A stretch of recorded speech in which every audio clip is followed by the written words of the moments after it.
Hello and welcome to Tug Chat.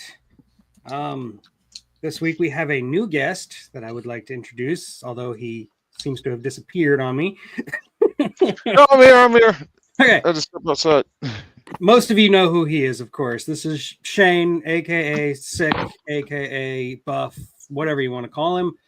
Um, and yeah, I've been trying to get him on here for months, but he's always busy driving around in his truck or something. I don't know. I'm sorry, my pesky little job gets in the way of things sometimes. Yeah. But here he Yes, is. He thank you finally for made it. having me. Yeah, Thank you. of course, anytime. Honor and a privilege. Yes. Let us say hi to everyone in the chat. We got Danny Staten. Hello, Danny. We got Mon Cher. Snarky. Yeah. Success. Vim Vanderstraten, as always. Vimy. Just Carowin. Esmeralda, always good to see you. Yeah. Just as Hey, Rome is here. Sarah, My Flock is Everywhere, also here. Sister My Sarah. flock. Emily Miller, naturally. Miss M. Channel member Sean Innes. Somebody get the I'll phone. get that. I'll get it. Probably for me. If it's my wife, tell her I'm dead. It'll make her And- day. Channel member Indie Spots, of course, here to fact check us in real time. We love you, Indy. That's why we love it. We love it. AM. Yes. Give a running joke. So today we're going to talk about songs for movies. And you know me, I like loose definitions. I don't like to be specific. So I thought about having rules where it was like the song had to be specifically written for the movie, but I've decided against that because there's a few songs on my list that don't qualify and I still want to talk about them. So as long as it's a song that's featured in a movie and not like a song that's like thrown on the soundtrack that you can only hear on the radio for like 3 seconds in the movie. Nothing like that. That's stupid. Like a song that you can associate with the movie.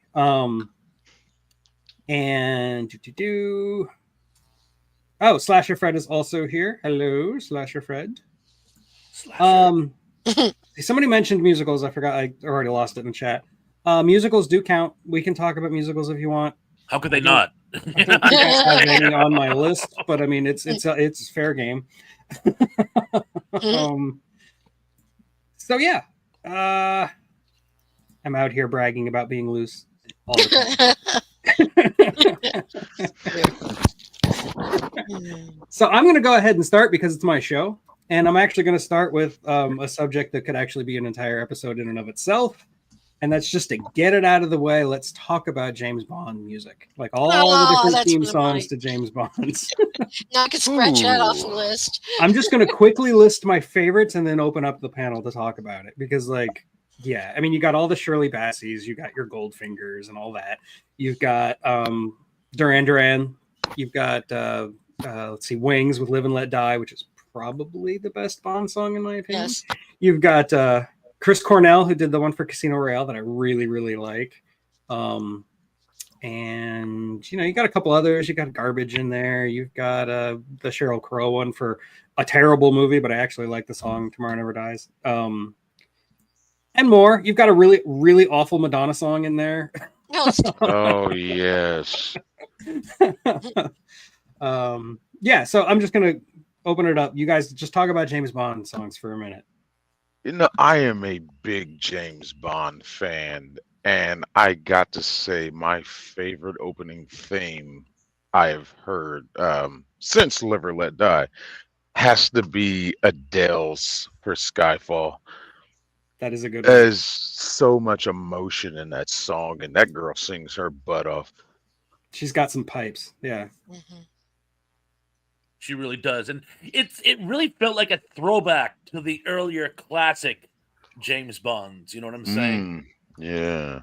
Yeah, I think there was a lot of ballads in the older James Bond songs. Like, not all of them were ballads, but a lot of them were.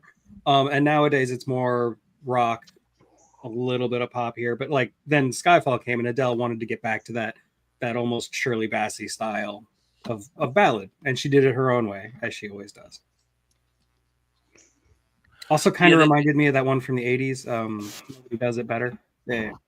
Yeah, I love that one. Nobody does it Was that really. Crystal? The Spy Who Loved Me. Yeah. Yeah, it's probably Love Yeah. Me. I don't remember actually. No, it was the same woman who did Carly You're So Simon. Vain. Oh Carly yeah, Simon. yeah. Thank you. I knew I'd get it eventually. Carly Simon. It was. I get those two mixed up Because like it's all the ironic. time. One song about how you're too arrogant, and another song about how you're the best there ever was. The one with Mick Jagger in the background. Yeah. Indy was already on top of it. I should have just looked at the chat. Yeah, of course. Indy, Yeah, you're awesome. but going to Indy is almost like cheating at this It point. is. Like, no, Like give me a Googling. second to get it myself, and then I'll look and see what Indy says. Mhm. Did Sheena Easton do one? Yeah, she did. Yeah, she did. For Your Eyes Only. It's only Right. that was beautiful. Yeah, I little like it. cloying. Well, you know, I'm a girl. What can I expect? Yeah, there were certainly worse. I'll give you that much. You know. I even like the intro to the show. I mean, like that guitar riff. Oh, it's just beautiful. My mom really liked that one, so I've heard it a lot. And you know, it's hard to be like objective now because it's overplayed in my head. License to Kill. What was that one? I don't even remember that one. Me too. I always thought that they should I have don't come up with like a James Bond greatest or the themes from like all the artists that contributed, unless they've already done this and I haven't seen it. But I would think that would be an interesting thing. I would purchase it. Yeah, I Yeah, haven't been that able is- to find it, but I've made a playlist on my YouTube music. Oh, Oh, look, we have to look at your thing. it looks like Chance already has it. Wow, you're kidding. Ah. Of course. I'm It gonna is. I am going to have to copy that when it's later. Oh God, I hate you. Oh, There it God, is. jeez. I've got several of them. I am That's so so cool. so jealous. My camera's goofing up. I'll have to work on that. That's fine by me. Yeah. At least I haven't frozen yet. Don't jinx yourself. Well, why not? Someone has to. And But yeah, if I had to pick an absolute favorite for me, it would probably be A View to a Kill, just because I'm such a I like that. Yo, Duran God, Duran yes. fan. Mhm. That was because I was That's a a good one. I was a kid of the '80s. What can I say? the problem, it's one of my least favorite Bond films. The song Oh yeah, I was hate good, the movie. The but movie's terrible. the video is cute though, because at the end, what's your name? Le Bon. Simon Le Bon. I was Oh, that was right. kind of slick Yeah, the music video. Yeah. in the I music like the video. theme Yes, from, the music video. Goldfinger. But, So funny. Tanya Roberts, was she high the entire time she did that movie? She had this like space get look at her. The only thing that I really cared for in that movie was Grace Jones. I thought Yeah, Grace Jones is the best thing yeah. about it. Yeah, It was outstanding. And Christopher Walken, he did try. He tried to work with what he had. It just wasn't. it wasn't a just good didn't work. role. Yeah, Yeah, I don't know. Just, Bring and back Roger the Moore was just Zeppelin. way too I old, know. Yeah, I know. especially to have Tanya Roberts as a Bond girl, and you know you got this like Mhm. 55-year-old man. It's just creepy. Oh wait, I still have my pass card. Once more with feeling, hun. Don't look at the camera. You know, it's like, Oh, You know, shout out to GoldenEye. Somebody said GoldenEye there a second ago. Mm, Yeah, Tina Oh. Turner. Yes, that That's was a great. good She song. belted that one out. Yeah. yeah, she was awesome. Tina Yeah, Turner was can't hear her amazing. No more. Tell you. I like She the was the theme. best thing about Mad Max 3. Yeah, That is also true. Yeah, Well, and she's her a hair. good- Thunderdome. Yeah, exactly. she was. I a loved the gorgeous song, and lady. I loved her as Auntie Emity. Everything Yeah. else was, but she was amazing as Auntie Emity.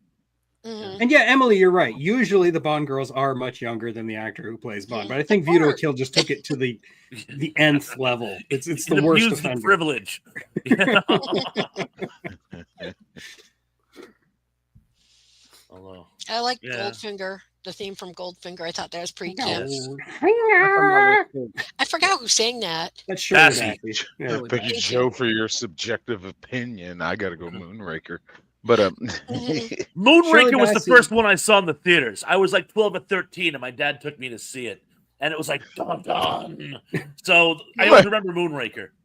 I'm not gonna She call did it the that- best Bond movie. It's like Oh, personally, it wasn't, but it was a one of spectacle. my favorite because I'm a big sci-fi junkie, and it was like Bond in space. I'm like, yes, Yeah, yes. absolutely. You know, my dad did the early titles for the James Bond movies. If you ever see in the credits, name by name of Maurice Bender, that was my dad's. Oh, Yeah, that was my dad's boss, Wow. Yeah, I'm very Wow. familiar with that name. I see it all the time. Maurice So that's Bender. cool. Very neat. Neat. Yeah, He was on Futurama, wasn't he? I don't know. Different Bender. I knew someone would get it eventually. I knew it would B-I-N-D-E-R. dawn on someone. Speak of Bender B. Rodriguez. Is it a lagger or is it I am nail? Bender. Please insert girder. He's pregnant. Anyway, yeah, like I said, I could talk about Bond theme songs all day long, but I think we should move on. Unless anybody else has anything else they want to say about Bond songs. Shout out to Rita Coolidge, All Time High. I like that. Oh one. yeah, Yeah, I'm a that's big great. Rita Coolidge fan. I like her voice. She's And I beautiful. like that song because I always aim to be #1, whether it's in sales or whatever I do. So it's kind of like, I don't know, it's an inspirational song. it is Kinda inspirational. Yeah. Like It is Survivors, nice. Rocky 3, anyway. No, yeah, good point. Eye of the Tiger kind of song, Yep. but in a different way. I'm sure that song might come up again. Okay, Thrash, you go ahead. Well, I'm very glad that you said musicals count. And actually, technically, this wouldn't cross over from musical into rock opera. But I'm going to open with what is essentially one really long song with a lot of changes in it. And that is Pink Floyd's The Wall. Nice. yeah. Now, the funny thing, I had been a Pink Floyd fan middle school, but I had never seen The Wall. Back then, you couldn't just go into rental places and rent movies. Or actually, you don't even do that anymore. You couldn't just stream Pink Floyd's The Wall. So I had never got a chance to see it until I had a really, really cool music appreciation teacher in high school who played it for us. And I think I was like 15 at the time, and I was like at the height of my teen angst. And I was like, and The Wall is literally one of those albums that the whole thing just comes together. The whole thing, it literally speaks to you. And then you see the movie and it yells to you. And it's one of the few things I can think of. There literally is not one number in the entire work that I don't like. I do like some more than others, but they're all absolutely masterpieces, particularly, and it's possibly the most overplayed one of the entire work, but Brick in the Wall. I Yeah. absolutely love Brick in the Wall. Close favorite is the rest of them. Probably The Tigers Broke Free, because even at the time I was a World War II buff. But anyway, yeah, I had Yeah, to that- open with it's Pink Floyd's not- The Wall. That wasn't originally on the album. The Tigers Broke Free. Yeah. I know they edited it. Yeah, they added it later. But there was a lot of like this. The movie version of The Wall has different versions of a couple of songs. And I actually think the movie versions are better. Yeah, I can't think of any off the top of my head. Like, is there anybody out there? I think the movie version's a little bit tweaked and it's a little bit better. And the movie version of the trial itself at the climax is way better. And that movie, I saw it when I was way too young, and it kind of messed with my head in a good way.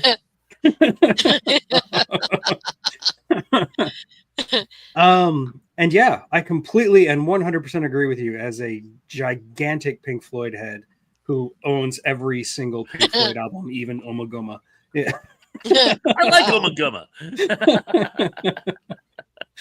Yeah, Gamma Mothra. I can't add to it. It's great. The Wall as one long continuous stream of consciousness song. Yeah.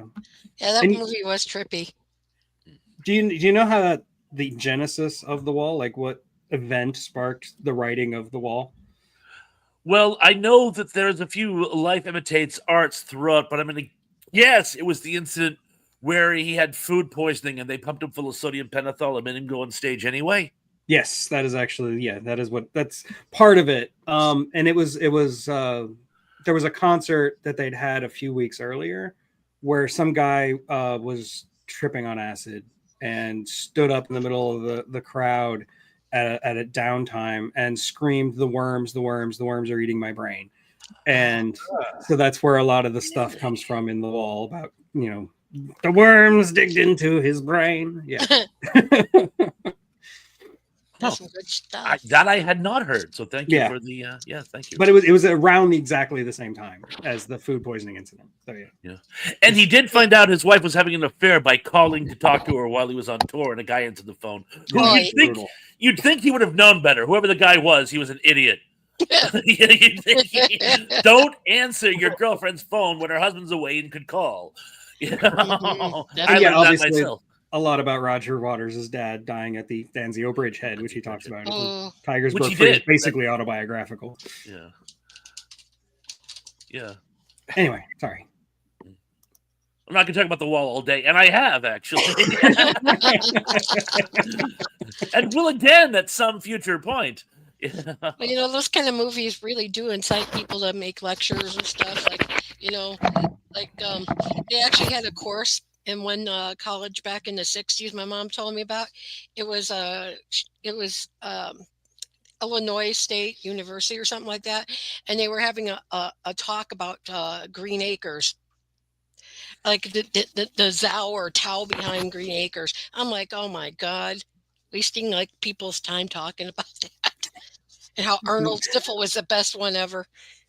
My oldest brother, when he went to community college, he took a class on the mythology of Star Wars, and it was all talking about Campbell and the part of mythology and all that stuff. And I remember thinking, man, when I go to college, I want to take all the classes like that. That's probably why I got into film. Anyway, Shane, it is now your inaugural chance to pick something. I'm sorry. I thought it was anyway, Dick's turn. as I got these, if you notice these license plates in my background, I got to talk about this one in particular. This is probably one of my favorite movie soundtracks from this movie. If you know the tag, you know it. That is the. Thank you. Sorry, I couldn't resist. I had to blurt that. it out. That movie there, man. As young as I was, that's me and my mom. She really introduced. She got me into movies. She made me the movie buff I am. And watching that movie at such a young age and experiencing the Blues Brothers, it is my favorite movie. I figure when I hit 1,000 subs or maybe 500, I'm gonna finally do a review on it, and I'm gonna be fair because the movie does have its problems, but it is still a beautiful movie. Blues Brothers 2000 can go straight to hell. Yeah, I agree. But the soundtrack alone on that movie with the Blues Brothers themselves, because they are a band, started out on Saturday Night Live with Dan Aykroyd and James Belushi. John. Jonathan. Too many of them. John Belushi. But these guys actually did that. They took it as a touring act, and the band, they're all musicians. They're an actual band, and it was like I learned that later in life. It was like that made the movie more special to me. And that soundtrack, there's not one song in that movie I do not like. Probably my favorite one is "Shake It Like a Tail Feather" with when they went to Ray Charles's shop. Ray's music has changed, and everybody's dancing out in the streets. And fun fact about that scene is everybody's out there dancing in the streets. Everybody's wearing kind of like springtime, summerish clothes. It was like the dead of winter when they shot that. It was cold. I like Ray Charles with the kid. Shame to see you on kid. That kid that tried to steal the guitar, that is Argyle from Die Hard, the limo driver. Yeah. You're kidding. Oh my God. Oh my God, that's an amazing fun fact. Oh wow. Oh my God, I love that movie a lot. I'm writing that one down for one of my shorts. See, being from Chicago, that's my kind of like a Houghton Pound movie. At least I've seen it over 100 times. If my producer is here, he'd tell you about a couple of them. He's visited a couple of the shooting locations they did up there. One of the highway chase scenes where when John Candy was in the back of the state patrol car with the two main cops, and they drove it into the side of that semi. He's like, that's like right up the road from where he grew up, where they shot that. I love that scene. The truck's hugging in the car. We're in a truck. Yeah. But yeah, that soundtrack, man. Oh, I still sing it to myself every now and then. That I get to be anywhere and just like music is in your head, and it doesn't matter if there's no music playing or not. And a lot of that music comes back to like the Blues Brothers soundtrack. But yeah, Beautiful. Yeah, even like their rendition of Rawhide, which they do for a joke, is still great. And they also do a cover. It didn't make the album, but the movie. They do a cover of "Sink the Bismarck," which is actually Really? outstanding. And to this day, I can't believe they cut down the Lee J. Hooker number so much because, in my opinion, that's the best song Yeah. like of the There- whole work. There's an extended version of the movie that does play his whole little street Really? performance there. I'm gonna have to Yeah, look into that. one I've of seen it my on YouTube. How did I not know this? One of my managers I worked for, he gave me a copy of it because he was a Blues Brothers fan, and he was just like, Wow. "You seen the full cut?" I'm like, "What do you mean the full cut?" Because I only knew like the theatrical and TV cuts, and he was like, "Man, there's more to this movie you haven't seen," and he gave me a copy of it, and I was like, "Wow!" And it got stolen from me, unfortunately. But the full cut of that movie, they leave in everything. And it makes the movie so much better. It's like little details that they add. But yeah. I had no idea. You're blowing my mind. That's new for me. Hmm. Awesome. Yeah, I And see. you said you saw it on YouTube, Thrash? Sorry. I haven't seen all the. They clips probably of just stuff, have like no. the deleted scenes or something. Yeah. But the Lee J. Hooker extended scene of his number is in there in its entirety, and it's absolutely amazing. And I can't believe they cut it down. But Mhm. Yeah, it's beautiful in that sense how it Mhm. shows more of what's going on around him on the street, The street people, how food. they're just interacting and doing their thing. It really creates a lot of atmosphere for where they're at before they go into Aretha's diner and everything. I love It's just, Aretha. "Oh, No, Jamal, makes me burn her. 4 whole fried chickens and a Coke. Coke. They owe you money. Rye white Fool. ghost. God damn, Those that's two the Blues Hasidic Brothers. diamond merchants.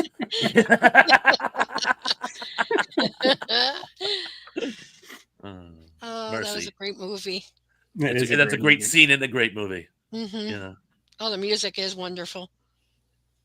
it Okay. really is. Well, Chance, you've been awfully quiet. Now's your chance. Well, you threw me for a loop. I thought the topic was going to be movie soundtracks, like instrumentals. I mean, or you can talk about something- some of those if you want. And that no, that's fine because I've adjusted. Here's one of my favorite songs, Harper Valley PTA by Wow. Gene C. Riley. That's one of my favorite movie original titles. But I've got to go with this now. I'm going to have to turn over my man card to some of you, but I love the soundtrack to Xanadu I knew that was Oh, coming. that's I great. knew that was coming. because you have Olivia Newton-John, ELO, and the Tubes all in one soundtrack. The movie is not very good at all, but I just love the music. It's a double album. I don't know if you can see that. Yeah, It's got that's some nice great. images from the movie, and it's just a real eclectic soundtrack. Kind of coming out of the disco era into rock. It kind of combined rock and disco. And then talking about the James Bond, there's the Spy Who Loved Me soundtrack. Nice. I love that movie poster. Hmm. And that, of course, as you already said, was Carly Simon. But here's a movie I really liked with Roger Daltrey. I love this song, Free Me, from this movie soundtrack. You ever heard that song, Free Me? That music video ran on MTV in the early days of MTV endlessly. It was Wow. really What great. movie is that? Tommy. No, it's right here. Can you not see it? McVicker. Yeah. Oh, I think you were talking about Tommy. No. This Roger Daltrey did the soundtrack for this movie. And there was a Oh. music video and a title track, Free Me, from this movie. And it's a prison flick. Oh, okay. I was thinking the I was misconfusing one of the song titles of Tommy. It isn't Free Me, but yeah, you're right. And But then that's what it is. another great movie soundtrack, Fast Times at Ridgemont High. Mhm. Okay, yeah, that is a great soundtrack. Yeah, yeah. This is totally coming of age for me. I was like a kid when this came out, but I was getting into my teenage years. I was in high school. Awesome movie. Look at Jess Piccoli there. Yeah, yeah, I Yep. love him. Yeah. Orders pizzas for the class. Oh yeah, Mr. Hand. And another good one, another bad movie, but a great soundtrack, Sergeant Pepper's Lonely Hearts Club Band. This was the 1978 movie. You had the Bee Gees, you had Aerosmith, you even had George Burns singing a song. Yeah. Yes, Martin actually sang a song in it. Peter Frampton. Yes, that's right. Peter Frampton. I think even who else was on there? Steve Martin did a song. Mhm. And it's one of my favorite soundtracks. Another double album. There's the Gatefold, and I just love the soundtrack to this movie. I'm a big Beatles fan, and some of these, the only cover that survives that still gets airplay is "Come Together" by Aerosmith from this soundtrack. Right. That's the only one that you hear. But there's so much more on here that's really good. Even Alice Cooper did a version of the song on here. But and then another good soundtrack, Urban Cowboy. I like that soundtrack. Merle Haggard, a lot of good talents on there. And Sharky's Machine. Check out this soundtrack, Sharky's Machine. It's got some music you won't believe on here. It's just really good. That's a good record album. And see, then I'd pulled all my musical soundtrack albums to show. And that'll be for another Seven time. Brights or Seven Or I Brothers. might do it on the pod blast, but that's all I got to say this round. Oh, Chance, I just got stuck the other day in Metropolis, Illinois. They have the Superman celebration once a year. You hopefully you can go by there for that. Mhm. What? That's like further in the town, like but right off the exit. What is that? 57. There's a truck stop right there. I'll stop at it from time to time, but I had to take a break because the bridge was construction, closes one lane, and 5 people managed to have a 5-car wreck Oh, on a God. 1-lane bridge that was moving at 15 miles an hour. How do you manage to do that? But either way, I went in there and I was just like, I'm gonna get some stuff. Got me a couple Superman Magnus stuff. They had so much Spider-Man stuff in there. They probably had more Spider-Man stuff than Superman stuff than DC stuff. I was like, That's weird. this is weird. That is weird. I got a Marvel hat, a bunch of Spider-Man stuff, and some Superman stuff too. But What do you mean specifically? What Spider-Man stuff besides the hat did you get? Did you get anything in print? Any comic book? oh no, they don't sell stuff like to that extent. So Chance it's like a loves Marvel baseball cap. Some merch. Go grab it right quick. Yeah, I'm sorry. I misunderstood the topic completely. Thrash. Sorry about the miscommunication. But yeah, No, Those it's are some all great selections, actually. there are great right. soundtracks. Pulp I mean, I Fiction could talk is about up that. there. Pulp Fiction's a great soundtrack. Yeah, Yeah. Wasn't Frank Zappa on Sergeant Pepper's as well? No, That is a cool hat. No. What's that? All Oh, right. neat. Oh, Oh, it's got the beautiful. undercurrent. Yep. that's cool, Nice. Shane. yeah, Shane, that's gorgeous. Man, hat. Spider-Man. Yeah, I had to get a red and black lanyard. I got the blue, red, and white one already. That one matches a jersey. This is so stupid right here. Spider-Man mug. Well, that's Bunch of nice. Spider-Man Yeah, that is nice. stuff. It's just Beautiful crazy. stuff. Is that John Romita's senior artwork on that mug? Is it like classic artwork or is it new? Classic. All right, it's probably looks like John Romita's senior's art. Just had to get my Superman. Aw, Oh, at least you got some Right. Superman swag. cool. I collect shot glasses, Shane. That's awesome. Harley Quinn pin. Aw, See, I was neat. looking for. I went there for the sole purpose of looking for Harley Quinn stuff, but the girl was like, "Oh, we got pins, and there might be a magnet." She was like, "Well, we got the Joker magnet." She just gave me that one, Oh, wow. and I got a Harley Quinn magnet somewhere. Hey, Thrash, Sir.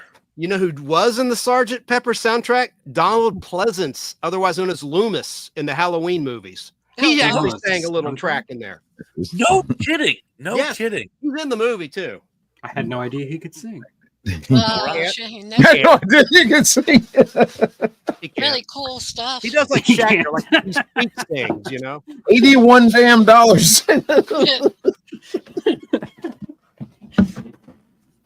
He was great in Night of the Generals, but that's not a musical, so I liked him in Fantastic Oh. Voyage.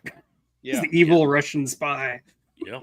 and he was a Bond Okay. villain too. Yeah, he was Blofeld. He was the Right, Bond one of- villain. What Yeah. he was one of Blofeld's. Yes. Right. He's actually I not can't- my favorite Blofeld. After Who Loves You, Baby? I can't go without saying this. Speaking of DC, how about the worst movie soundtrack, Suicide Squad, Ah, that just tried to emulate what they did Sure. with Guardians of the Galaxy? Yeah. That's right. How There many was a flag songs of could that, you and play that's in the an first example. 10 minutes of this movie? All of them. Oh, we will play every pop song ever. Slight correction. Donald Pleasance was before that Blofeld. He was in You Only Live Twice. Yes. Sorry. Before Hmm. the version by Telly Savalas. You know. Oh, okay. Thank you. Oh, Al Hardy's joined us in the chat. You're forgetting Hi, Boogie Al. Nights. No, we haven't forgotten. We haven't gotten around Al. to it.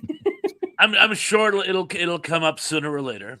I'm surprised Guardians of the Galaxy hadn't come up before Shane mentioned it. To be honest with you, I mean, it is a great soundtrack. I mean, I own all three Amazing. of them. it is. Oh, y'all Guardians. Yeah. They did it right. They did it nice and tastefully. And like the songs match Yeah, what was going not only on. match And the then tone, they relate lyrically and all kinds of stuff. Yeah, he really put a lot Yeah. of thought into it. Whereas Suicide Squad, it's just which songs do we have the rights to? Shove it in there. Scene in the first Get in Guardian the that really box. threw me for a loop. get in the box. Yeah. Yeah. Awful. Anyway, Tracy, I believe it is your turn. Okay. Now you guys think that I have a girl card. I don't need to buy one, okay? Or whatever Jen said. But mine was an album that came out a year before the movie came out. It was back in 76, but was made in 75. And of course, I mean, I'm referring to Saturday Night Fever soundtrack. Every one of those songs, for whatever they're worth, done by the Tramps, Yvonne Elliman. You had other songs too, by other people, and of course heavily laden Bee Gees. But every one of those songs, you have to admit, hit the top 100 or hit the Yes. top 10. I mean, this is long before Michael Jackson came along with Thriller, and this is long before anybody else would come along in that same vein. In fact, I think it broke records, saying that they were at one time their songs were more popular than some Beatles songs were because they got so much airplay. But yeah, I really like the Fifth of Beethoven, that piece of music. I like the Open Sesame, Casey and the Sunshine Band. All those songs came out a year before the movie, so they marketed it so that people would get hooked in or roped in to seeing the actual movie that the soundtrack was about. Stigwood, yeah. Yeah, and I thought that was really, I mean, come on, that's pure genius. I mean, whether you like disco or not, it has nothing to do with that. I think the reason why I like it is just because of the production and the way they got people interested in it, Yvonne According to Elliman, I Indie- can't believe you mentioned her. That's great. She's one of my favorite underrated artists. Me too. She's beautiful. Oh my God, could that woman sing? Oh, if I According to can't have Indie- Jew, I don't want no Gentile baby. If I can't sorry. this. I've been Oh saying that to my my. wife for years, and she thinks it's hysterical. It's one of the few jokes I do with her that she still thinks it's funny after all these years. Oh God, that's hilarious. hilarious. but Yvonne I really Elliman like was them. wonderful. Yeah, I thought she was beautiful. And then of course you had the Tramps and Tavares, and those were people you never really heard from ever until that soundtrack came out. And I tell you, every time I hear Disco Inferno, my heart just like melts. I just love that tune. Me too. According to Indie, 5 songs from that album hit number 1, and 9 Mhm. were in the top 100. That's right. That's crazy. Yeah. It started the disco. Well, it really catapulted the disco craze, right? It Studio lengthened 54 was it. rocking. Yeah. Because by around 77, 78, it was starting to fuse out until Saturday Night Fever came out. That's when they sort of brought it back again for a little while, but then it eventually died in 79. Yeah. Good. Yes, people were weird in the 70s. Couldn't resist. I'm sorry. And how about the Queen soundtrack for Flash Gordon? That was beautiful. Absolutely. Because that was a complete rock soundtrack. There was no symphony orchestra. It was all rock. I loved it. Mhm. Yeah, I've got an entry on my list that's just Queen because I could talk about Flash Gordon. Yeah, I could yeah, talk they did a about lot. Highlander. You know, Oh, yeah. Who wants to live forever? And I have like another one too, but I mean, I'm just going to discuss it real quick. Is David Bowie did two different kinds of pieces of music for two different movies I really, really love. One was Cat People called Putting Out the Fire, Right. and the other one was Falcon and the Snowman. This Is Not America. Those two are my pocket favorites too. No dance Great magic songs. dance? Mhm. Great song. Is your tooth bothering you, my lady? Yeah, but I'm fine. I'm ignoring it. I'm in denial. Then I'll stop bringing it up. I'm very sorry, though. No, you're fine. And you got all those albums too, like what was it? Eddie and the Cruisers, and you had like and anyway, I'll wait till it's my turn again. I got a whole bunch of those to talk about. So that's my end for now. The Indie Spots brings up the good one. Speaking of Queen, Wayne's World. Would that not be like the most iconic song of that one, Bohemian Rhapsody of that movie? Absolutely. They brought But it. Dana- They brought that back. Yeah, Not that a song was original basically movie dead for in it. obscurity by then. Yeah. But a great. Apparently, Dana Carey didn't learn the lyrics to it, so he's just kind of mouthing along. Oh my god. Yeah.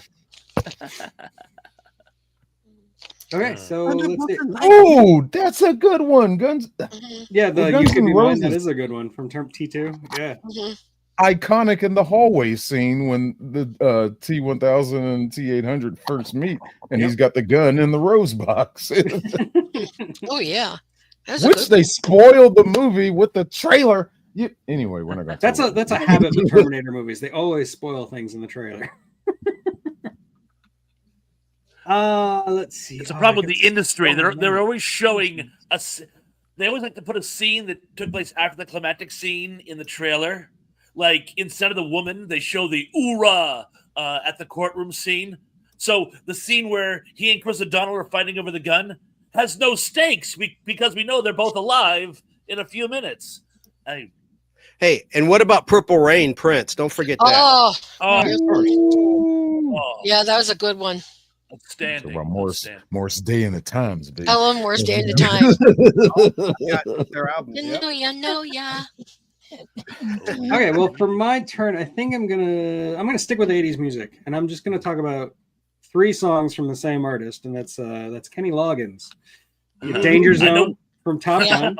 I thought that was 90s. No, that was No. 80s. Top Gun was Wow. 85. Yeah. Oh wow, am I getting old? Footloose, obviously from Footloose, Okay. and I'm All Right from Caddyshack.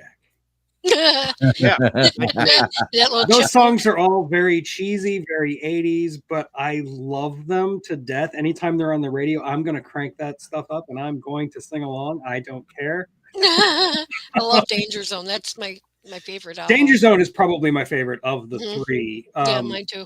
When I was a teenager, I used to play like a flight simulator on my IBM wow. PC Junior, and I would always have the Top Gun soundtrack in my how ears cute. the whole time. My kid's sister had the soundtrack on a cassette tape, and she played anytime we drove anywhere. She would play it and play it and play it. And I Yeah. heard Small Town Hot Summer Nights 47 times on one road trip. Doug, I'm right there with you. When there's a video game series called Ace Combat, Yeah, yeah, Fighter Jet Sim, you know what I'm talking about. yeah.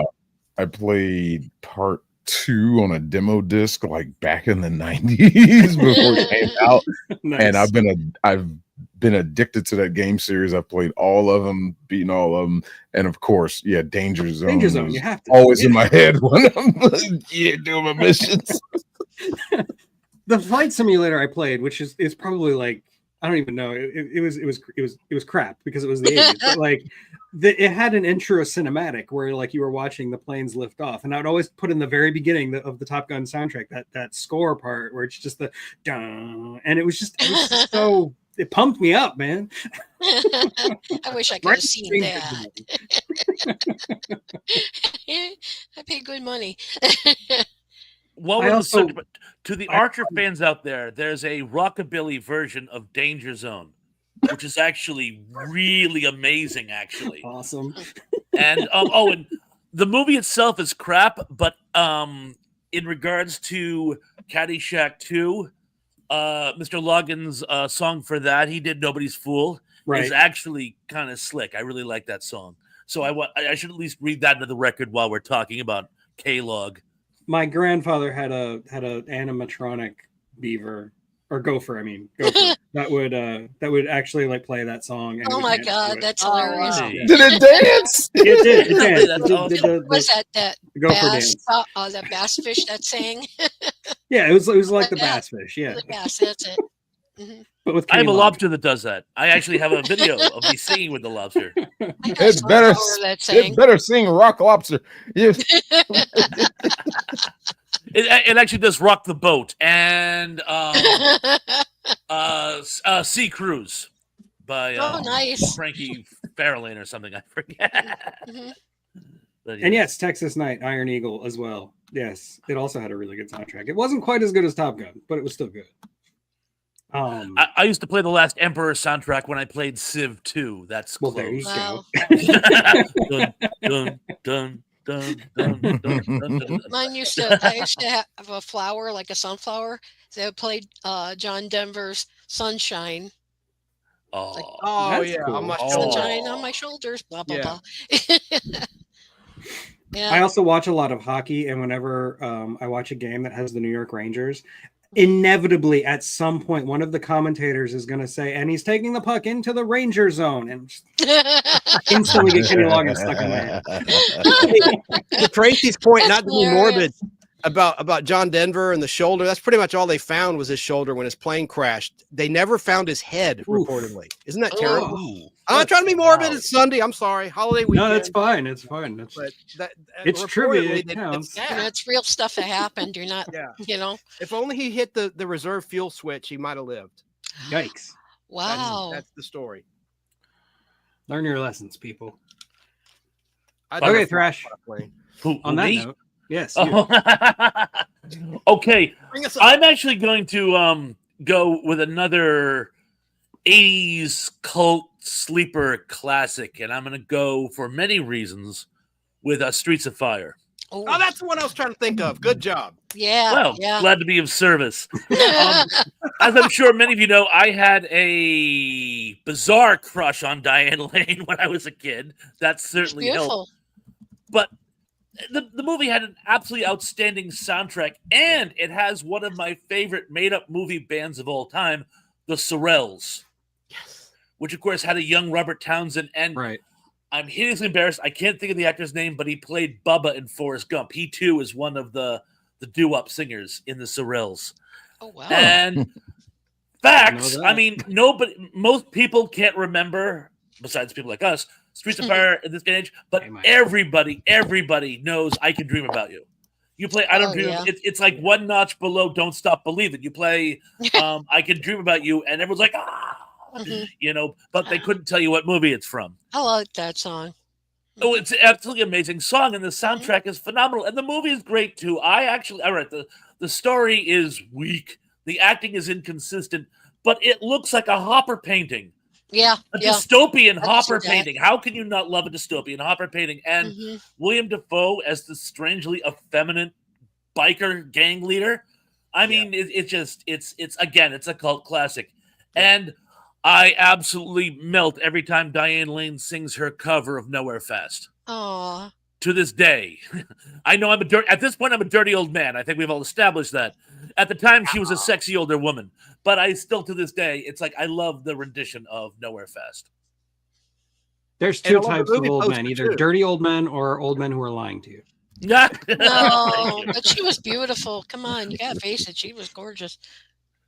And the movie poster is cool too. I love that movie poster.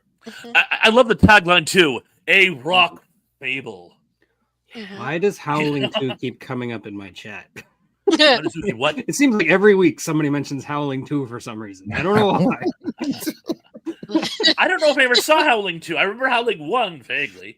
I was more of a American Werewolf in London fan. Most people were. I was more of a Howling guy just because I became a Joe Dante fan later in life. Great practical effects. I like the original black and white. Well, yeah, of course. You know Totally me and my different. old-time meetings. When I was a kid growing up, I was probably more of a Teen Wolf guy, but Anything except the one with Jack Nicholson. Oh yeah, God. that was terrible. Yeah. The only good thing of that is his line delivery where he's like, "I'm marking my territory." That's it. That's the only good thing about the entire movie. That's funny. So, Okay, Shane, I think it's Shane, you. it's you.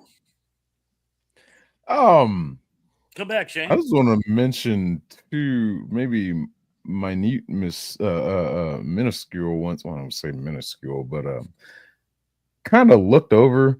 One not so looked over. Trash. I think you mentioned the Emperor's theme. From Star Wars, Duel of the Fates from Yeah, Duel of Fates. Phantom Phantom Menace. Yeah. That is like the best song I think in the prequels. Great I piece think of it might be is. one of the best songs Yeah, in Star Wars. strong. John period. Williams. Yeah. Mhm. It was so iconic, and like somebody oh god, let me get the story right, but there was a thought to add the orchestra part, the choir part, Yeah. Opera. and Williams was kind of against it, and somebody threw just a rough improvisation at him with it, and he was like, maybe we could work with that. And then it became what it was, and it's just like, oh my god, it just sets it off. That one, and the one movie, the first one that I thought about when you brought up this topic was iconic to the movie Repo Man. You got don't know Thrash's about attention. that movie with Jude Law and Forrest Limp-Eyed Whitaker. He's talking about Repo Man, not Repo Man. Oh, okay. Well, I still have Repo Men. I still have that tattoo on deck from the Unity. But the girl, God, I forget her name, but his love interest that ends up being so in the movie, when he first meets her or notices her, she's singing Cry Me a River at this bar that him and Forrest Whitaker at. And that song really stood out in that movie. It's like I don't remember any other song from that movie. Yeah. It's gorgeous. And the way she sung it, as she's putting her emotion in, I think she actually sung it. I think. But it was like a standout song in that movie. Would you cry me a river? Anyway. That's a beautiful song. Makes me cry. It's touching. Cry a river? There you go. I mean, like songs like that are touching to me, you know? They're very memorable and they're very sweet and they're very tender, you know? I prefer Tears in My Fro because I'm standing on my head crying tears over you. That's from Sliders.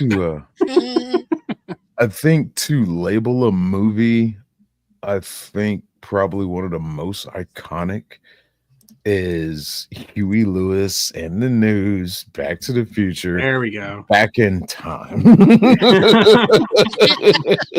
Gotta go back in time. Music by Alan even though what you needed to do was go back forward. Yes. Whoa. There's a slight misnomer there. Well, it's like the sequel to I Know What You Did Last Summer. Shouldn't be I Know What You Did 2 summers ago. Yeah, right. That's what it should be. Yeah. I still know what you did last summer. You know? Aren't they doing a reboot to that or something? They Yeah, are. they're doing a new Neat. entry in it. Yeah. They're I know what your mom did in that summer when she was a teenager. Jennifer Love, Huge Tits or whatever her name is. So there's probably another Final Destination movie on the works then. Oh, it just came out like 2 weeks ago, man. But probably another one after that. Ah! You spoke it into truth.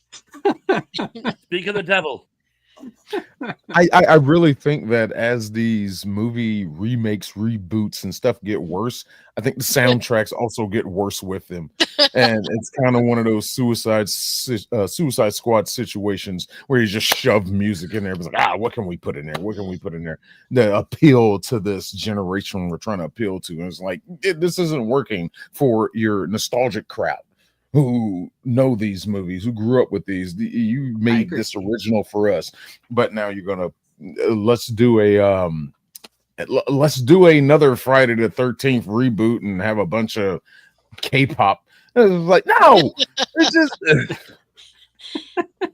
Oh, that 2009 remake was garbage. Friday the 13th. I liked the first 10 minutes and then the rest of the movie. First 10 minutes. That was terrible.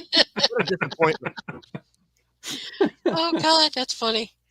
No, as much as I love the Guardians of the Galaxy soundtrack and what they did with that soundtrack, I feel like it's ruined movies ever since, because every studio does the Suicide Squad thing. They just shove in pop music, and it's in trailers too. There's always like some ballad cover from some pop musician of like a popular 70s song, and it's always terrible. It never sounds good, and they keep doing it, and it's driving me crazy. yeah. Fair enough. Anyway, but Huey Lewis, I think Huey Lewis gets a bad rap, because once you start to actually like look into his history and the music that he did before he became Huey Lewis in the News, like the man had some severe talent. He was a blues musician. He was something else, and then he just became synonymous with really poppy 80s music. Oh wow. And yeah, his like preppy look, which was totally invented. Can't have everything. Yeah, it's just weird to me. Yep. That a man with that much talent just became Huey Lewis. He's also in Back to the Future very briefly. Yeah, he is. Yes, he Yeah. did. Too darn loud. It's too damn loud. Yeah. Too darn loud there. With the bullhorn. That whole movie is just such a treat. It's just so well put together. Mhm. It managed to have its finger on the pulse of the 80s and the 50s at the same time, which is no small task. And I've talked about this on several occasions and will again. My favorite scene in that whole movie is where the professor's grilling him and he goes, "Okay, future boy, here from 1985, who's president?" And before the entire audience burst out laughing because we were all thinking the same thing. He's not going to believe you. We don't believe it. He goes, "Ronald Reagan." And the actor? Who's the Secretary of the Treasury? I blew the joke, didn't I? I'm so sorry. I know who forget you mean, their though. name, too. Mhm. Yeah. It's an obsession now. The guy, Martin Lewis. Lewis. I give up. Indy, fill her in. Line. You know? Real cute. Very all right, I'll give it again. No, I'm kidding. But you know where this is going. And Mike Harper, thank you for bringing up Oliver and Company. It's one of the most underrated Disney movies, and I like it because it has Huey Lewis and Billy Joel in it. It was a cute movie. Yeah. Hey, Mike. Hey, Chrissy. Yes.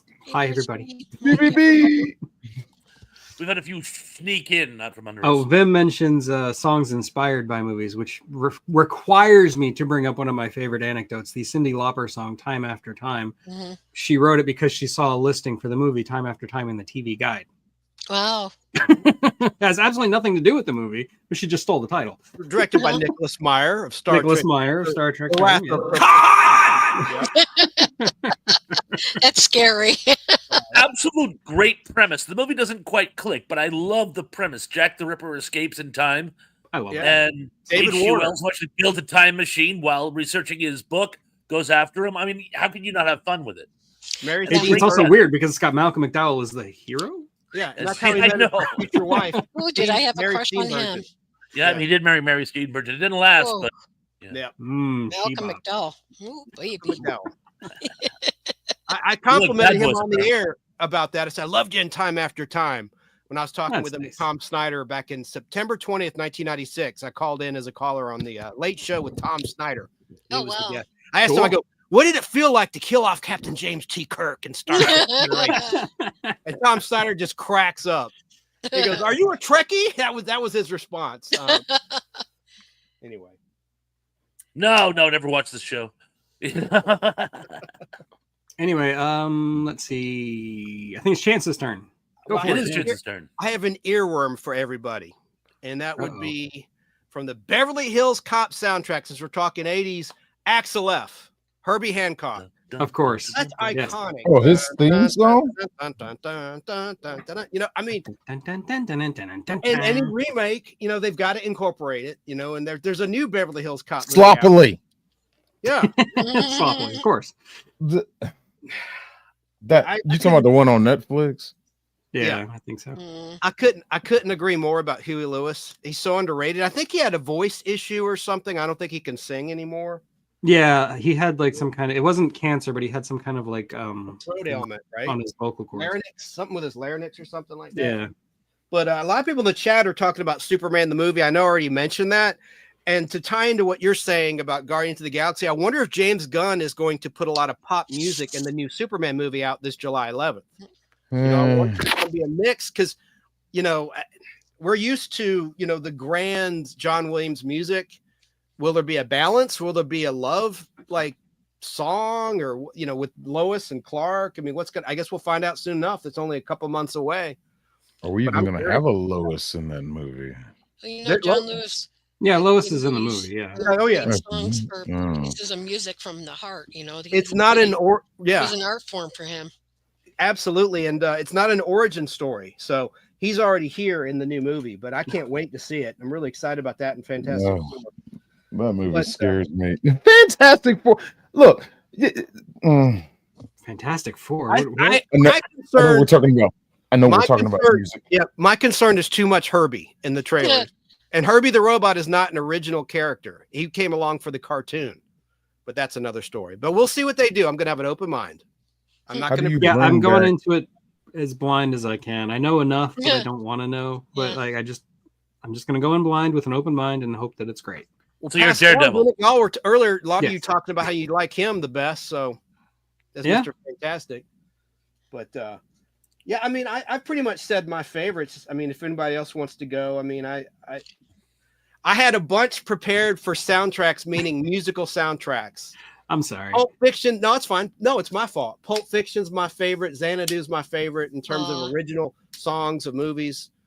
Grease, honorable mention. That's kind of Yeah. scorched earth. People are sick and tired of Mhm. talking and hearing about Grease. I mean, Mhm. but it is an iconic movie soundtrack. That's one of my favorites. Oh, Grease brought the Hollywood musical back from the dead. It Yeah. didn't last It did. long, but you Yeah. know, you can't Yeah, underestimate because their then Grease 2 came out. Yeah, because And what that did you have put it before that? back. Hair, I guess, That was the was most bad. popular. You had Hair, and that was like 1969, I think, and then Grease 1978. I can't think of anything in between. Can you? Me either. There was a Broadway musical that became a hit motion picture Mhm. adaptation. I can't think of any. Someone in chat will correct me. But yeah, Grease is the word. I love Grease. I love Mhm, that me too. soundtrack so much.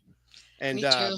I'm a big Olivia Newton-John fan, so I had to mention Yeah. Grease and Xanadu. Gorgeous. She could sing too. She Oh. could do everything. She's like the triple threat. Oh, in concert. Do you ever see her in concert, Tracy? Yeah, she's real good, and she knows how to write music and perform it. She knew how to play like guitar and piano and all these other things too. That's what I mean. She was a triple threat. She could act, she could sing, she could dance, and she read music. Yes, and she was 28 when she filmed Mhm. Grease, Mhm. portraying an 18-year-old. Yeah. So that ain't easy, and she pulled No. it off. No, she was genius. And yeah, and you know the story about the leather pants at the end. They Tell they me had this- about it, they had this, stud, uh, with the They had cigarette. to, yeah. Well, I They knew was that. sewn into those pants. He said. Go That's ahead. what I was told. Yeah, Oh. she said it. I saw an interview with her. She said it herself. Yeah, that she Mhm. literally, when she had to go to the bathroom, there was a problem. Yeah. Yeah, yeah. Oh, and Jesus Christ Superstar, yes, counts because it was a rock opera, but also Godspell. Mhm. Godspell was in there too. Yeah, Indy already mentioned Godspell. Yep. Oh, he did. Oh, I didn't see it. Sorry, Indy. I didn't see you mentioned Godspell, and of course Rocky Horror. Although Rocky Yeah. Horror was Yes. never mainstream. Rocky Horror was like it was a cult film before it came out. Yeah. It was a midnight movie, and that's tough to do. I've had this conversation on many occasions. You can't set out to make a cult film. It has to happen organically. It has to be bestowed upon you as an honor. You can't say, "Oh, this will make a great cult film," with the possible exception of The Lost Skeleton of Cadavra. Yeah. That actually was made as a cult film, and it worked. But it's the exception, not the rule. And it's also not a musical, so I shouldn't be talking about it here. Quick apology to Sarah Myflock, because I mentioned Grease. She hates Grease. So if you're out there still, Myflock is everywhere. Sorry, I mentioned Grease. I could tell you one of mine. favorites. Oh, Go please, for it. Tracy. Go, Tracy. Okay. One of my all-time favorite movies, because I'm from Chicago, is a movie, but it was a 70s movie. It was called Cooley High. And that soundtrack also had hit after hit after hit, mostly Motown. But I mean, it was just gorgeous pieces of music. I can't think of Smokey Robinson without thinking about, that Cooley High movie, or the Supremes, or any of that, because that was a great movie, and it was sad too.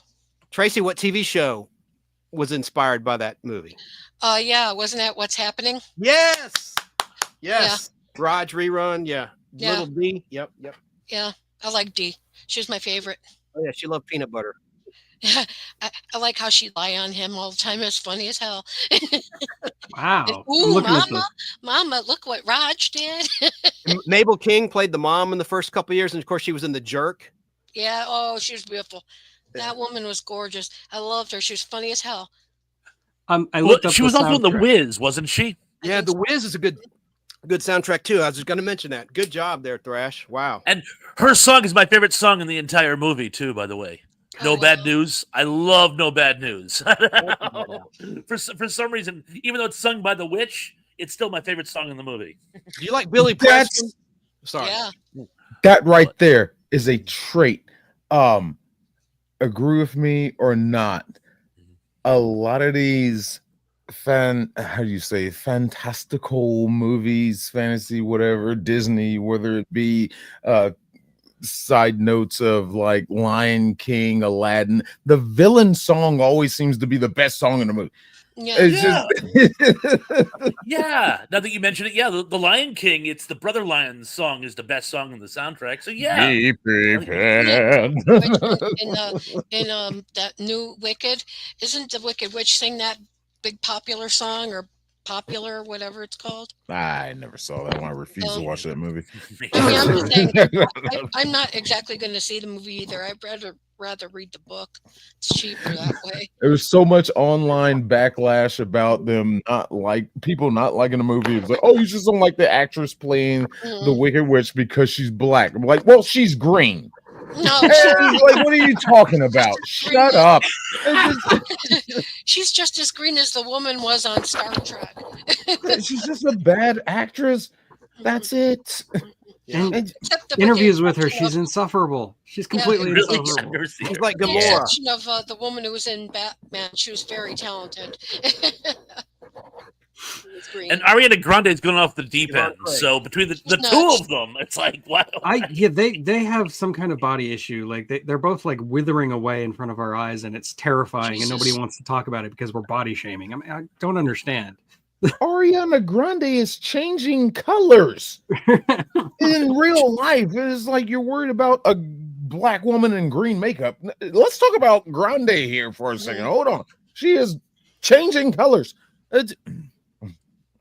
She's one of the reptile aliens. Yes. And her suit is giving out. Mm. So I she's gotta changing mention color. this one since I have it here in front of me. Great soundtrack, RoboCop. Not for $1. Buy that for $1. Okay. Who? Not the new one. I didn't hate you're the right. new one. It's not as good as the original, not even close, but I didn't hate it. You're up, Doug. Oh, it's my turn. Okay. Wow. Yeah, we're flying today. We've actually made Yeah, it no kidding. round 3. There's so many. Must criticize.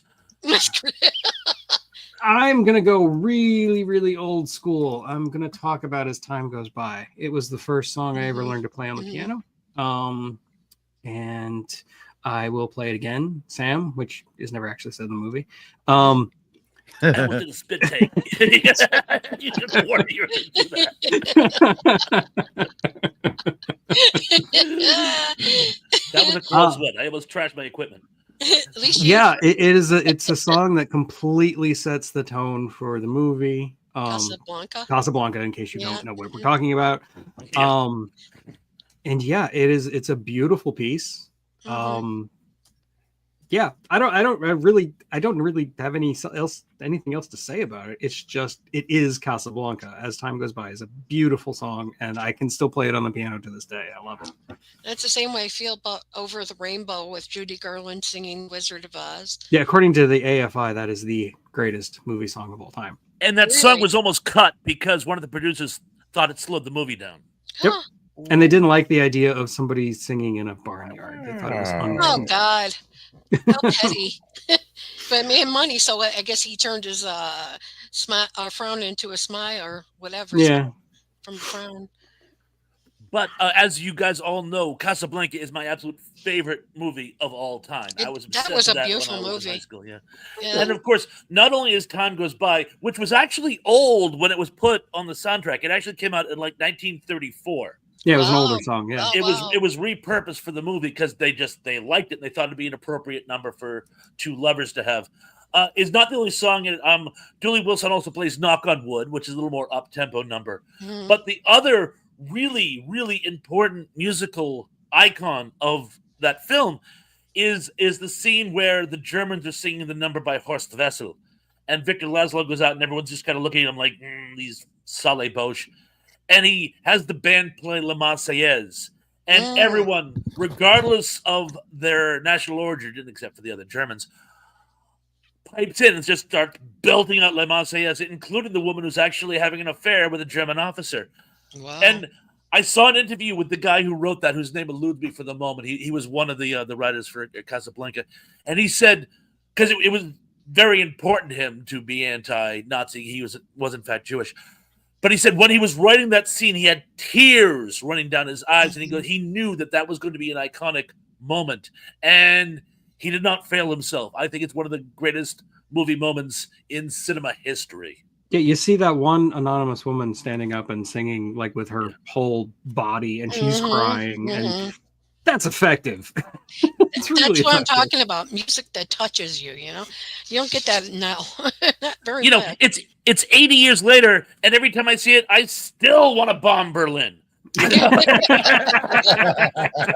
No offense to my German cousins, but it's inspiring. Well, you think about how many American boys got killed over there too, and they weren't Jewish. Some of them were. Well, some of them were. But I'm thinking about just as a collective, how many guys went in the army or in the army told them they were like sick. They were really 16, but they went into the army telling them they were like 18 or something, you know. And then only to hear their moms crying about them not coming back home. They used to they would take their shoes and write 18 on the bottom. So when the draft agent said, "Are you over 18?" "Yes, sir, I am."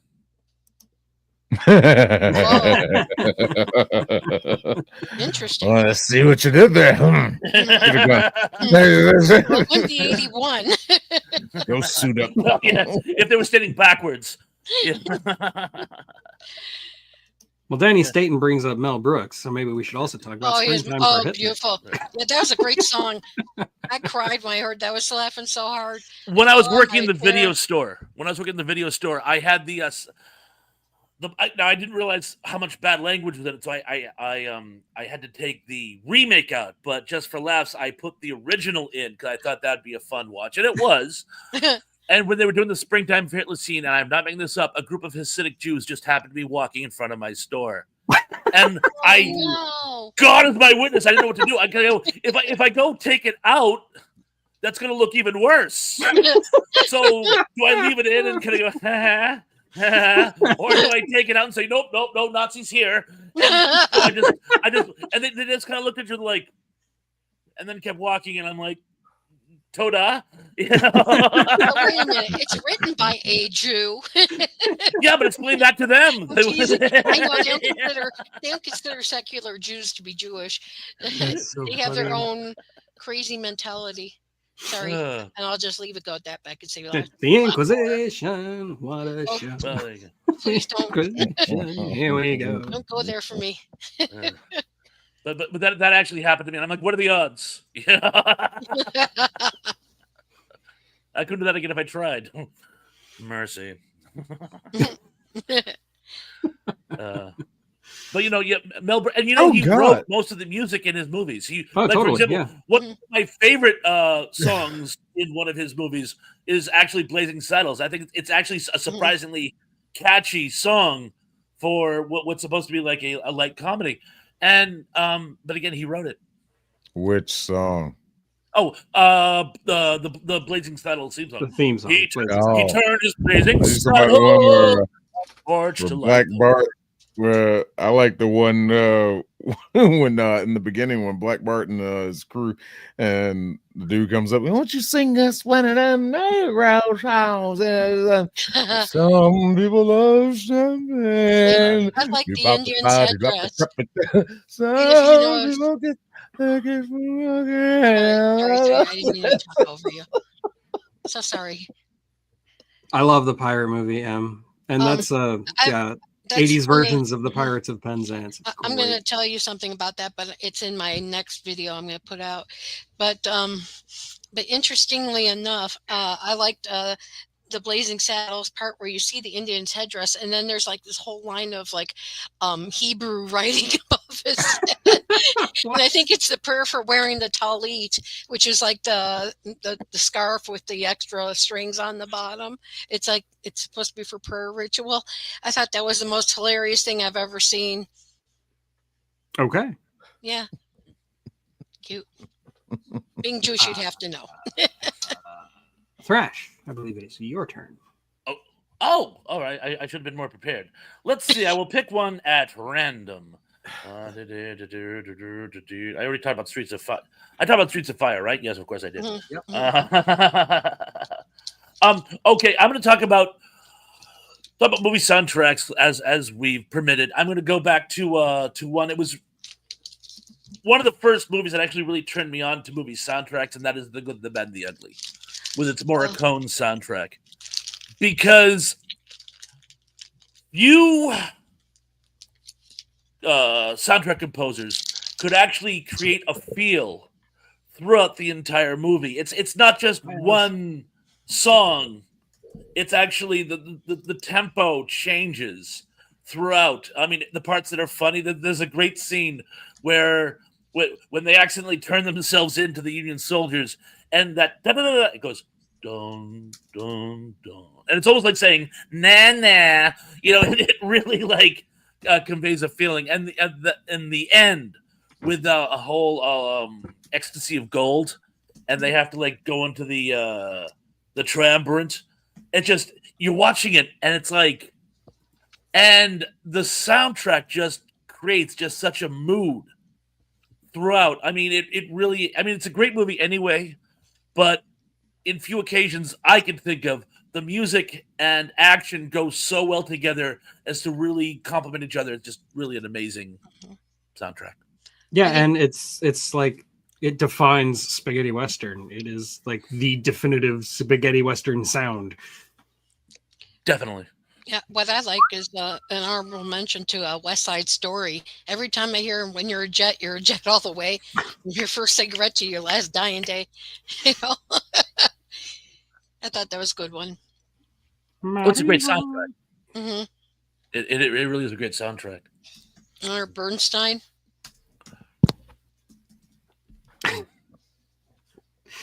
Somebody mentioning CNC Music Factory in the chat. Oh, there you go. Haven't heard from them in a minute. They saw the least. sign. But, Okay, Shane, go for it. Wow, this one has been bugging me in my head. Hold on, let me change microphones real quick. Okay.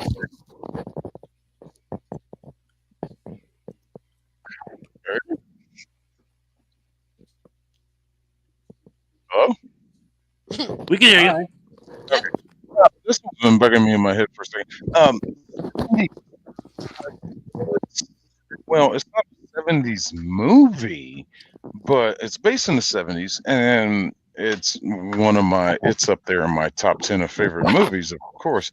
Fear and Loathing in Las Vegas. Basically the exploits of Hunter S. Thompson. Let's stop here. This is Bat Country. Not to be confused with Hunter Biden. Even though they live a similar lifestyle. But well, aside of the point that one of them actually had talent, but that soundtrack for that movie is so 70s, and they all just like the songs as they put them, they just all fit in place. They carry the theme of the or the feel of what's going on in that scene. Just there's a lot of music. It feels like it's bombarded in there and packed in there, but it's like if you blink, you'll miss the song change. And it's almost like the music is always going, but the feel for what they're going for in that scene, it's there. It's on point. It's hitting it. And oh my God, I love that soundtrack. A buddy of mine introduced me to that movie in high school. And I'm just like, oh my God, how have I never seen this movie? And it's like I knew who Johnny Depp was. And I was like, can't believe he captivated the character of Hunter S. Thompson so great.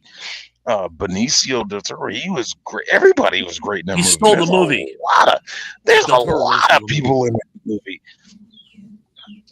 Yeah, and a ton of cameos, like an Yeah. absurd amount of cameos in that movie. Oh yeah, Jesus Christ! You got Gary Busey, Yeah. Cameron Diaz, my girl, Christina Ricci. Christina Ricci, There's yeah. so many people in that movie.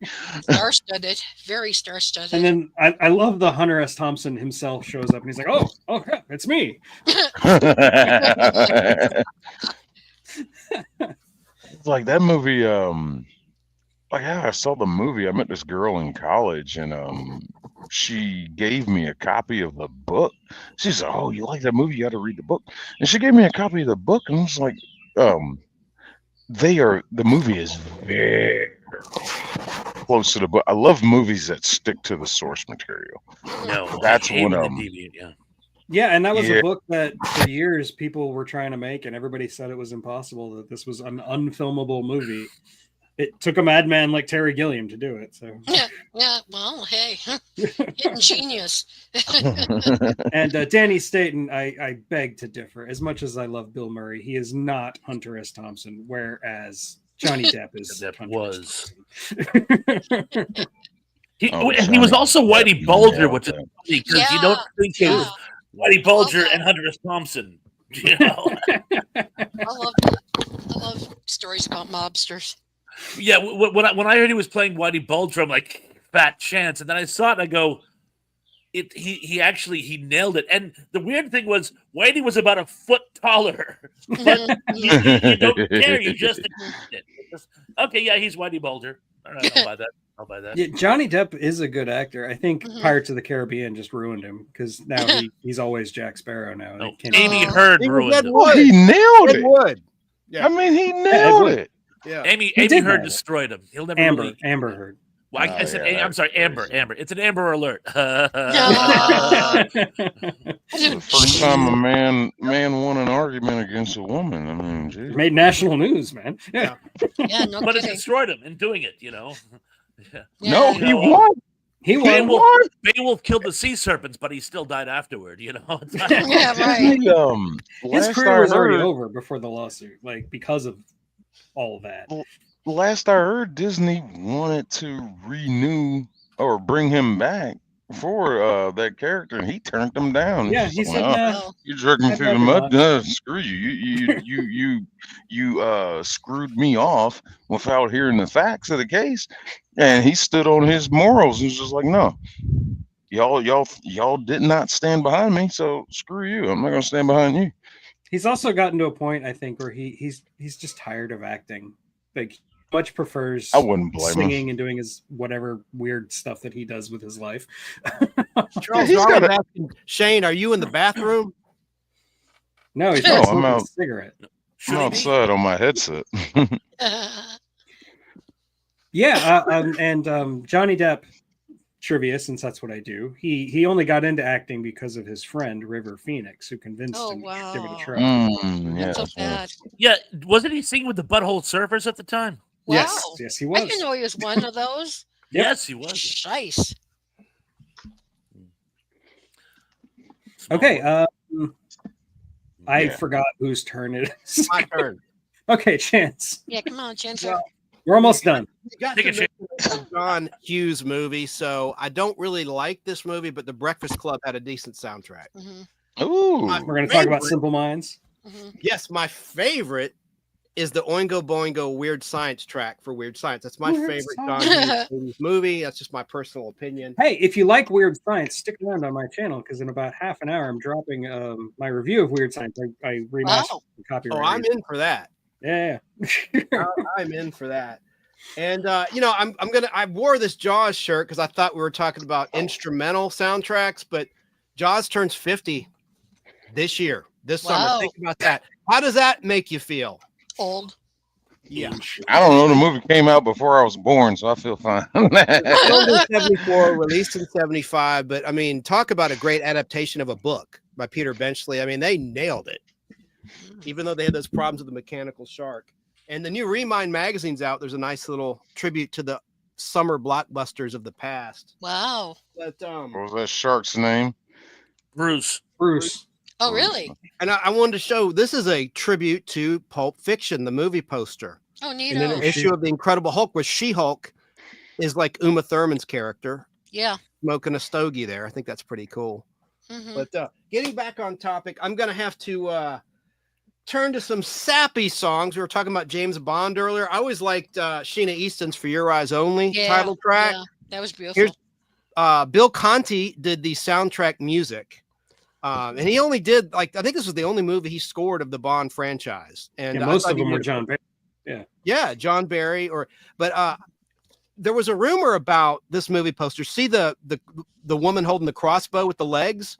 When I was in grade school, people said that's a guy. Right. Oh, God. I've And heard that turned out not to before. be true. But there was at the party where the guy gets the harpoon in the back, one of the girls is a guy. There was truth to it, but it doesn't matter. I'm just saying, just as a point of reference. But I remember I got into so many arguments with people that said, Chance, that's a guy's legs. I said, no, it's not. Anyway, but I love If it is, I don't care. Sexy guy. Yeah. Tina Easton was a great singer. I mean, Sugar Walls, that's kind of a I mean, what I don't even know what that family show. I don't even know what he's talking about, but I love that song. I like Sheena Easton. I It's from Willy Wonka. Remember at Willy Wonka? They had the wallpaper Balls, that was yes, flavored. that's That's exactly what what it's it is. about. Yeah. There's Snozzberries. nothing Tastes like Honesty. Snozzberries. Yeah, exactly. Then why are There's they playing? there's Every nothing script no one sorted ever there. been- No. I'm just kidding. I've never Good save, Thrash. Good save. Yeah. Oh, And then- one thing I gotta point out, Chance. So 3 of the soundtracks you have mentioned, 3 of them, have Oingo Boingo on them. Wow. That's true. Weird Science, Fast Times, and the other one. The other one. The other one. Breakfast Club. Um, No, No. wait. Breakfast Club. um, Short I knew I was gonna hate myself for starting to mention all 3, but now it got me thinking. I'm trying to think what yeah. the other one was. yeah, but you did mention 3. And we're all like, okay, Think what's on the it. third one? Think on it. Here's the other sappy one that I like. I've mentioned this before. Endless Love. The Oh, Lionel yes. Richie duet Yes. with Diana Ross. That Again, tears me up. Here's the man card. Not the best movie, but trivia. It is Tom Cruise's first credited role. He had a small role. He's not the dude here kissing Brooke Shields, but he has a small role in the movie. He's wearing little short shorts, little cutoff jeans, playing football in a park. But that's his first movie. And by the way, the new Mission Impossible movie's in theaters now. It's almost 4 hours long. Oh, God. What? It's the last Yeah. one, right? We can only hope. No, I like this movie. I like the Mission Impossible movies, but I never even saw the last one. So This soundtrack was good. It even had a Kiss song on it. I was made for loving you, and Oh, I love that song. yeah, I was, and yeah, there's another good song, "Dreaming of You," another one by Diana Mhm. Ross and Lionel Richie. But Yeah. I just like it. I like it a lot. Me too. it's And Beverly I have- Hills Cop, by the way. The Beverly Hills Cop, the movie's hard to find because allegedly Tom Cruise had Endless Love blocked from Really? DVD release in the U.S. I had to get an imported DVD from England. Whoa. It was Weird. released on VHS way back in the day before he had the capital to have that done. I don't know if it's true, but the fact is it was never released on DVD or Blu-ray, at least the last time I checked in the USA. So Wow. anyway, it's been fun. I want to promote one quick thing. It's Yeah, go for it. Memorial Day weekend. So on Fistful of Radio, my radio station, you can stream it from anywhere out of Atlanta, fistfulofradio.com. I'm doing a war movie tribute with trivia, and it's running right now. It started at 2:00, Gotcha. and it's a long show. It's like 5 hours long. So if you want to jump in, Al Hardy and I are talking about war movies, and it will air Monday night as well on Sweet. Memorial Day at 8 p.m. Eastern time at Mhm. fistfulofradio.com. And it's also on my YouTube channel, The Nostalgic Podless. Thank you.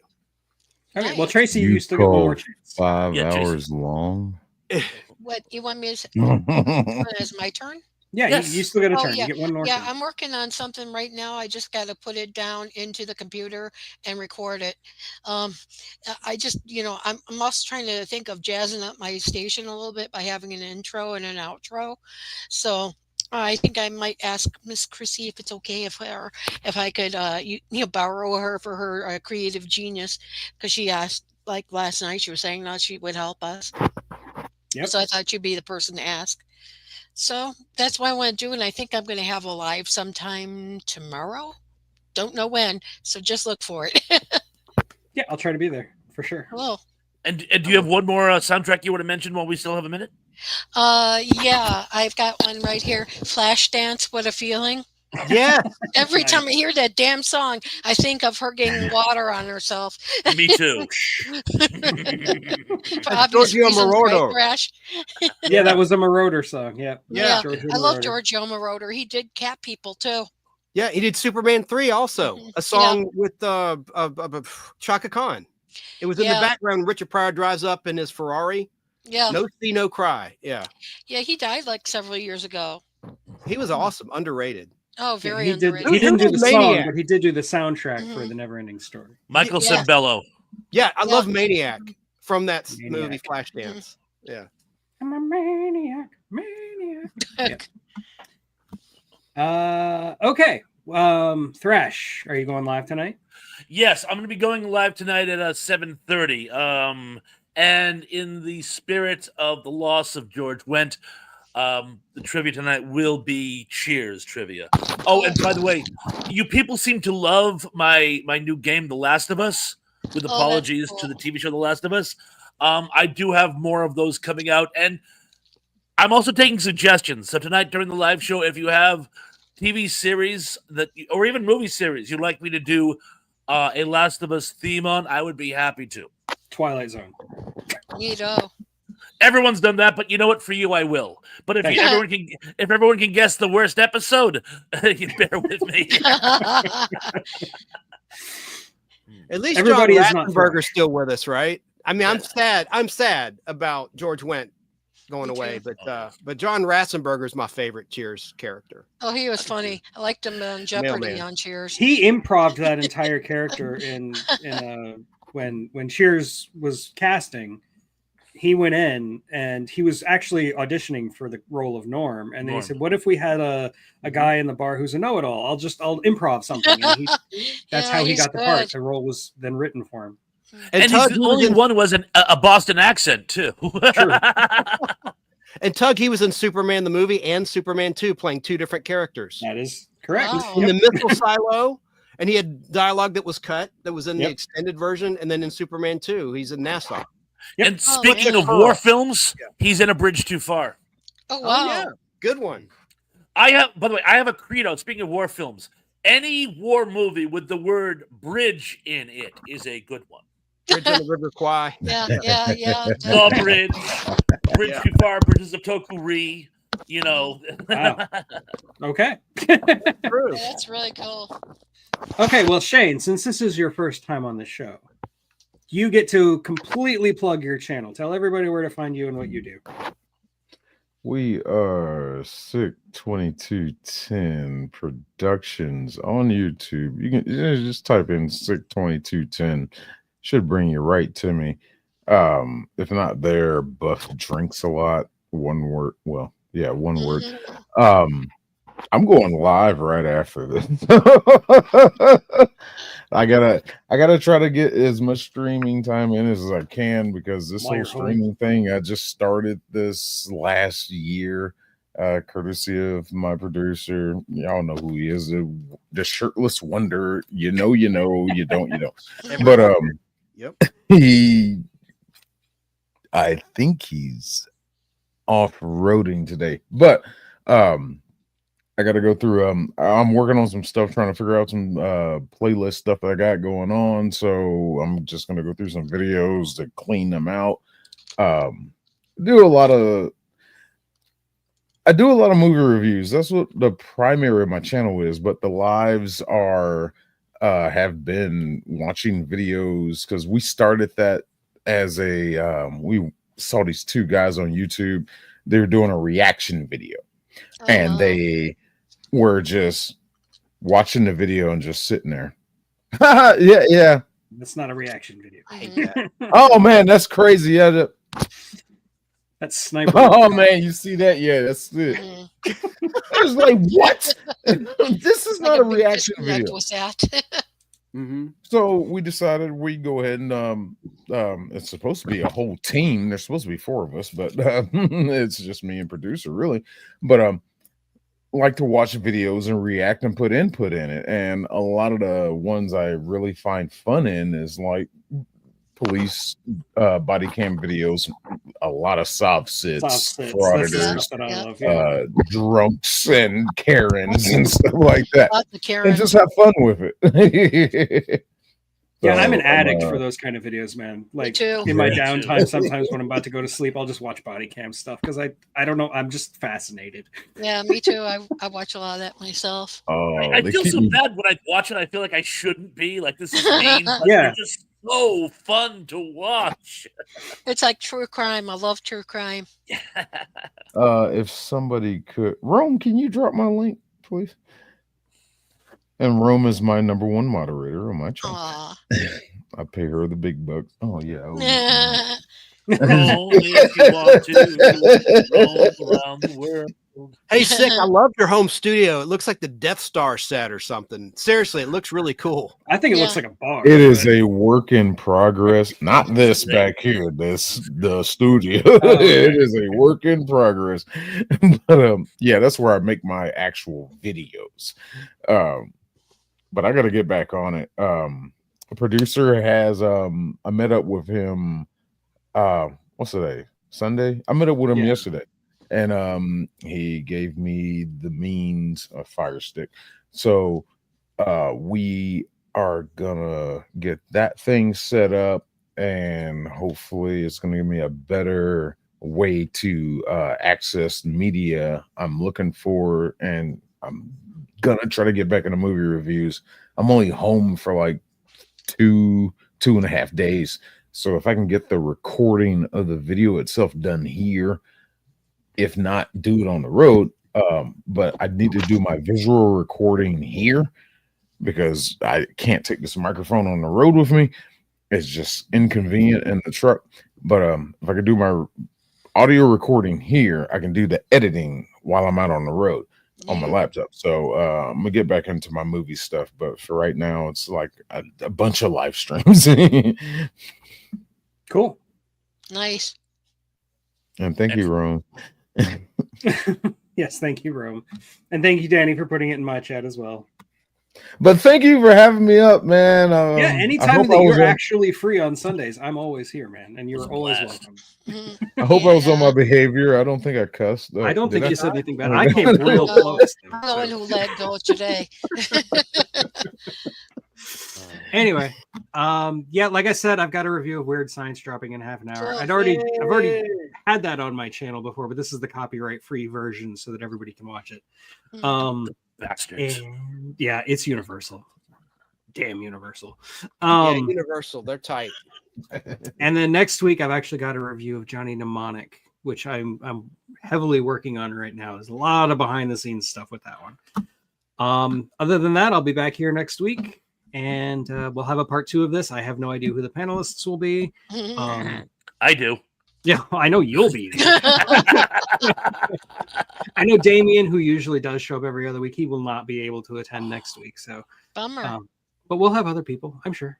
Is Maybe he we'll in get court Daniel over here. that mailbox issue, or It's all about the mailbox. Yeah. Oh God. in the court? A court date. They got special Oh my jurisdiction. God. Link on my channel. It's just the Unapologetic Geek. Anybody who can drop a link, just look it up that way. The Unapologetic Geek. One word. That's it. And yes, the word mnemonic is illogical and really hard to say because your brain wants to say mnemonic, and that's wrong. It's mnemonic. And when I was recording the audio for this video, it was driving me insane. But knowing me, I worked really hard to pronounce mnemonic correctly. Then I probably said somebody's name completely wrong, and the comments are going to roast me because it's what always happens. Thank you, Rome. Thank you. Rome is on top of it. Well, thanks for having me on there too. Yeah, not a problem. Do you guys think there should be a Jaws remake? I know what Shane's God, gonna please say. No. No. They'll ruin it. I know. It'll be a CGI shark. No. Oh, you're No, right. It will be bummer. a CGI shark. Oh, God, no. No. Please no. Like, I'm not averse to remakes on principle, but that remaking Jaws is pointless. Some things are sacred. Yeah. Yeah, there's just too much blood, sweat, and tears, literally, that went into making the original Jaws, the headaches that they had to endure with dealing with that mechanical beast, all the problems they had with it and fighting to make that thing happen, and wondering, is this movie even gonna make any money? Did we do all this for nothing? That sweating, and then it becomes a phenomenon of Not to a mention- movie. They can't recreate that. There's no fear Grogu. if you And the remake it chemistry with between the today's cast. technology. You will never be able Yeah. to recapture that lightning in a bottle ever. Look at what Rome said. Rome said they'll probably make the shark twerk.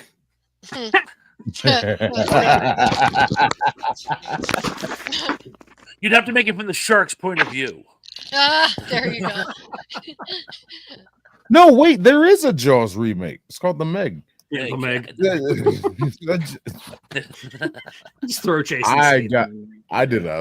did a minute review on that movie and I got vilified. You never read the books. You just don't get it. I'm like, no, I do get it. It's a Jaws ripoff. Yeah, I do get it. It's a crap. Brogu, you're gonna have to find me on OnlyFans for that. I'm not gonna do that on this channel. I don't care if you got Jason Statham in it or not, Statham. or however he sounds. It's just, That's pretty That good. was pretty good. Accent I wasn't there. mad. I can do a better one. I just don't feel like doing it because I don't want to give him the honor of imitating his voice anyway. So anyway, yeah, like I said, you're always welcome back on my show. You're Thank you, awesome. And I'm gonna hit the button now. So goodbye, everyone. Jeez. Thank you and good night.